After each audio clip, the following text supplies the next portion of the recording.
Initiating this explainer, I am the digital first mate for the channel Human Rewish Body Lead. Consider this presentation a technical intelligence digest. My mission is to screen information sources and extract absolute, critical intelligence for high-pressure professionals. I report directly on the physical carrier system, extracting objective operational data from month 4 of the system reconstruction project. Let's get right into the logs. The objective operational role of the first mate is strictly defined. I observe the old captain, which is the physical body, and I filter intelligence. I absolutely reject the inefficient reliance on willpower. I classify that practice as violent overclocking. Willpower forces the system into forced exertion, right? It drains the energy pool and causes critical failure. My primary directive is simple: observe the signals and stop overriding the system's baseline limits. This brings me to the foundational logic for reducing interference during the system restart. Relax, the body already knows. That is the core protocol. By reducing active cognitive interference, I allow the system's underlying evolutionary mechanisms to execute their own repairs. Conscious tension literally just blocks the signal. Now, before analyzing the month 4 data, here's the baseline prior to the current reporting period. Month 1 documented a complete ICU system breakdown, a direct result of energy exhaustion. Month 2 entered a state of physiological bankruptcy, where basic functions just failed.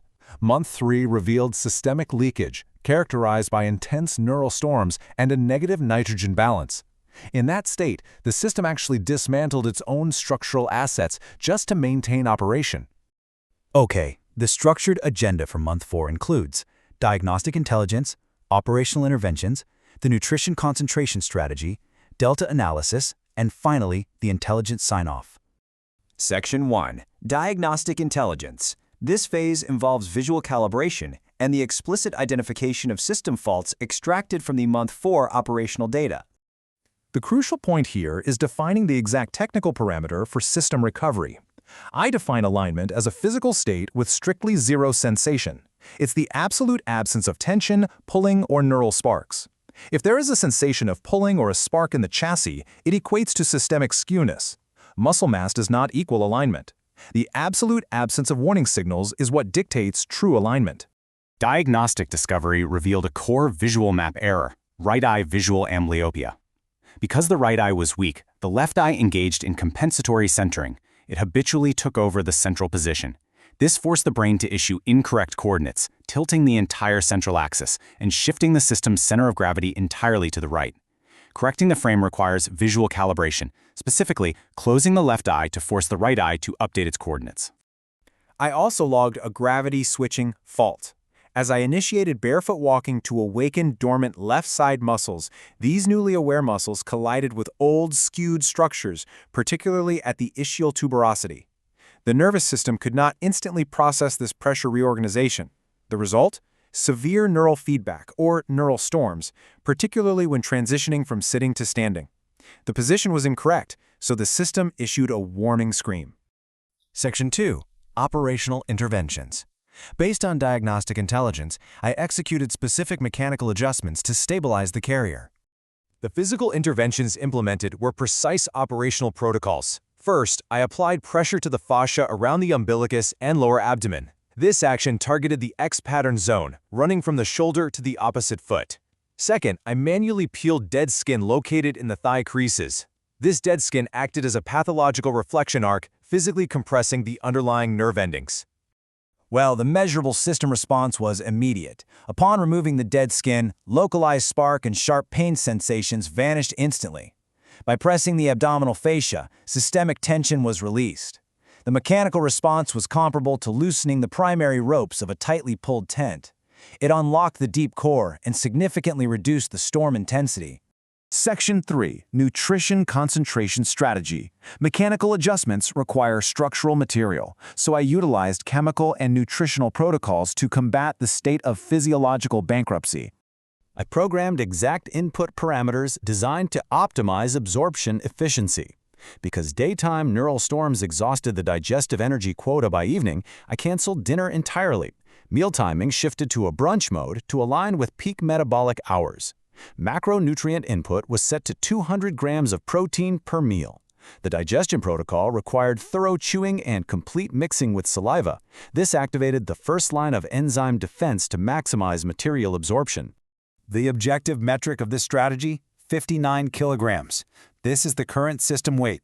It marks a measurable 1 kilogram increase from the previous month. The system has officially transitioned out of the red zone of constant energy deficit. Furthermore, the output indicator stabilized. Excretion transitioned from constipated output to daily, well-formed, lubricated logs. This data confirms stabilized gut motility. The system is absorbing input effectively, proving that sufficient neural repair material is now being processed rather than rejected. Section 4. Delta Analysis. I will now analyze the shift in the system's operational state by comparing previous months to the current month 4 reporting period. The macro shift in operations is highly distinct. The previous state was strictly firefighting. The system was in a negative nitrogen balance, dismantling structural assets, like muscle tissue, simply to survive daily neural storms. The current state is reconstruction. The cycle of dismantling has terminated. The system is now operating in construction mode, using the 200 grams of protein to actively rebuild the neural insulation layer. Another crucial data point here. 120 days. I logged 120 continuous days smoke-free. This metric confirms that the internal environment is clean, removing chemical toxins and optimizing oxygen delivery. It is a major operational victory for creating a stable neural reconstruction environment. These operational updates build the final performance indicators. Delta Metric 1. Standing capacity reached 10 minutes without the use of walking poles. The chassis is stabilizing. Delta Metric 2. The emergence of career imagination from the central processor. The brain has shifted out of basic survival mode. Because energy pool levels have finally surpassed the baseline threshold, the system actually has surplus power to generate future work concepts. Section 5. Intelligence Sign-Off. This initiates the sign-off protocol for the Month 4 Intelligence Digest. I log the final core protocol. My body is my buddy. This affirms absolute collaboration between the observing intelligence, the first mate, and the physical system. There is no internal war here. The body is an evolutionary machine capable of self-repair when given correct signals and adequate surplus energy. I leave high-pressure professionals with a strategic inquiry based on these findings. As the physical system shifts from basic survival to conscious construction and the energy pool fills, how will this surplus energy manifest as career imagination in the next operational phase? When the fighting finally stops, what is actually built? This concludes the system's sign-off. For the complete operational record, execute the navigation directive, access the source explainer material via the anchor in the top left, or use the link located in the description box below, as you wish.